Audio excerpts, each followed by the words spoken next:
The Lord be with you. I'm Deacon Keith Fournier, and our first reading is taken from the second book of Chronicles.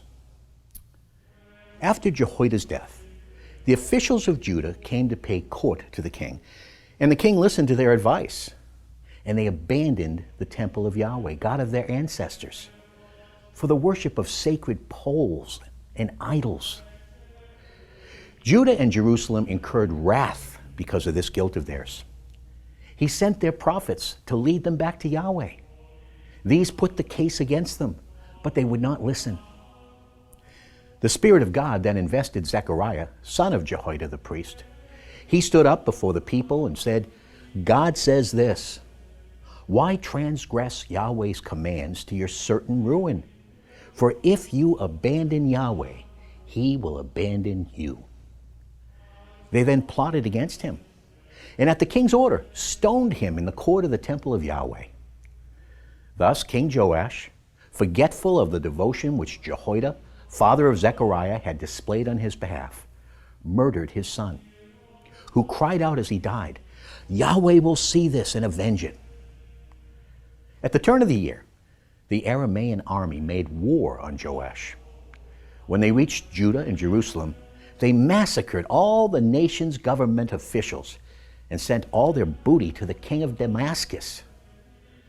Although the invading Aramean army was only a small body of men, Yahweh allowed them to defeat a very large army because they had abandoned Yahweh, God of their ancestors.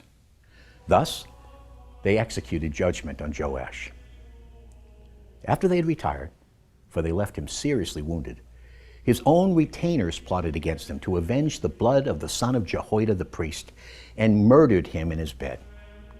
When he died, he was buried in the city of David, but not in the tombs of the kings. In our response is taken from Psalm 89. I have made your dynasty firm forever, built your throne stable age after age. The heavens praise your wonders, Yahweh, your constancy in the gathering of your faithful. I have established his dynasty forever, his throne to be as lasting as the heavens.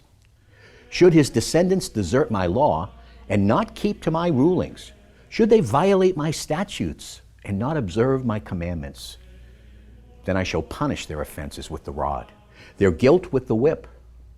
But I shall never withdraw from him my faithful love. I shall not belie my constancy. I shall not violate my covenant. I shall not withdraw the word once spoken. A reading from the Holy Gospel according to St. Luke. Every year, his parents used to go to Jerusalem for the feast of the Passover. When he was 12 years old, they went up for the feast as usual. When the days of the feast were over and they set off home, the boy Jesus stayed behind in Jerusalem without his parents knowing it. They assumed he was somewhere in the party, and it was only after a day's journey that they went to look for him among their relations and acquaintances. When they failed to find him, they went back to Jerusalem looking for him everywhere. It happened that 3 days later, they found him in the temple, sitting among the teachers, listening to them and asking them questions. And all those who heard him were astounded at his intelligence and his replies. They were overcome when they saw him. And his mother said to him, "My child, why have you done this to us? See how worried your father and I have been looking for you." And he replied, "Why were you looking for me? Did you not know that I must be in my father's house?" But they did not understand what he meant. He went down with them then and came to Nazareth and lived under their authority. His mother stored up all these things in her heart. The Gospel of the Lord.